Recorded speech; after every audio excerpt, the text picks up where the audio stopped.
So in the time past, there was a video I made regarding my monthly expenses as a family of 4, my husband and my 2 boys. And that video was done in November, I think.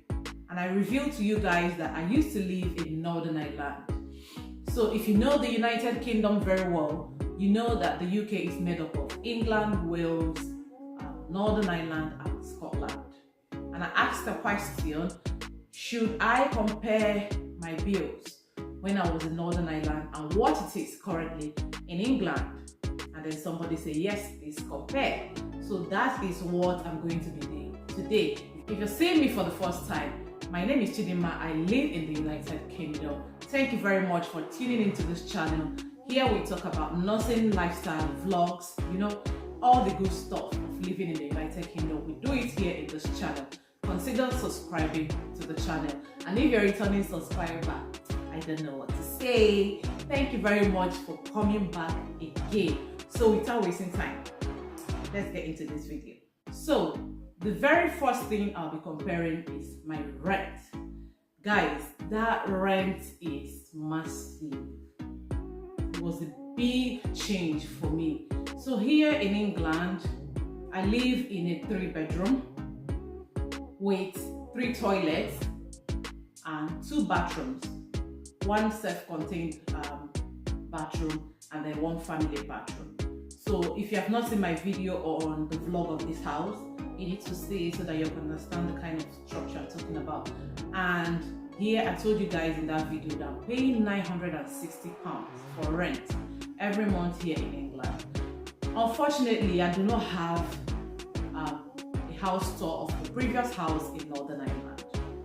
That house was also almost the same thing with this, but the difference is in the number of bathrooms. That house only had 1 bathroom, just 1 family bathroom, but it was almost the same structure. So in that house, I was paying £600 every month, guys. That is difference of £360. Take note. I was paying £600, even though that house was not located in the city. It was somehow a suburb. I was living between 2 big towns, so that the cost of houses at that place were a little bit less expensive. So I was paying £600 for 3-bedroom in that location. So that's that for rent. Now for utility, here my broadband in England here is £31.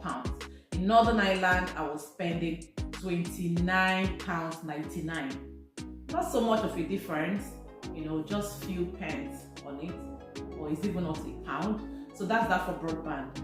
Now when you come to electricity, I wasn't using gas in my house, guys. Everything was purely electricity.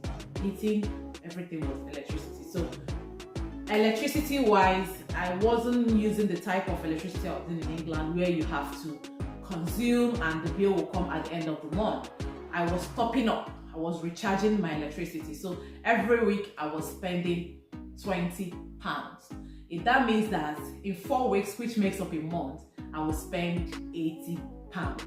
Meanwhile, in England here, I told you guys that one supplier is responsible for my electricity, gas, and my broadband, and what I pay ranges between 120, 108, 1112, 118. It's just about that. That is before the winter started. Trust me guys, this winter it has changed, but the comparison I'm doing is before winter, okay? So that is that for utility. So now when it comes to water, that was a huge one for me as well. In Northern Ireland, water is free. Nobody pays for water in Northern Ireland. We don't. But I told you guys that in England here, I pay about £34 most of the time for water every month. So that's another huge difference. I hope you're taking note. Now, council tax is another massive thing. In Northern Ireland, we don't pay council tax. I wasn't paying council tax. They don't call it council tax, they call it domestic rate. The landlords are the one that pay these domestic rates, and it's not that much. So, but in England here, I told you guys I pay £139 every month, which I wasn't paying in Northern Ireland.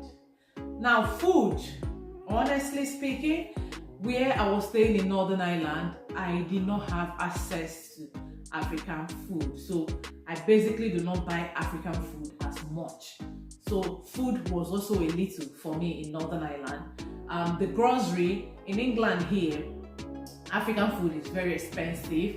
The other groceries are basically the same rates even in Northern Ireland. So food in Northern Ireland, I wasn't spending even up to £300 every month because I didn't have so much access. And each time I want to order online, only the shipping fee or transportation fee, it discourages me, or I have to go to Belfast to go and find it. So that one was a discouraging stuff for me, being the fact that transportation was a problem for me in Northern Ireland. So I basically was not eating so much of African food, in Northern Ireland. So that is that for food.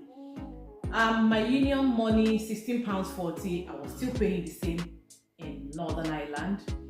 So what else is missing in this now, guys? I think this is basically what it is.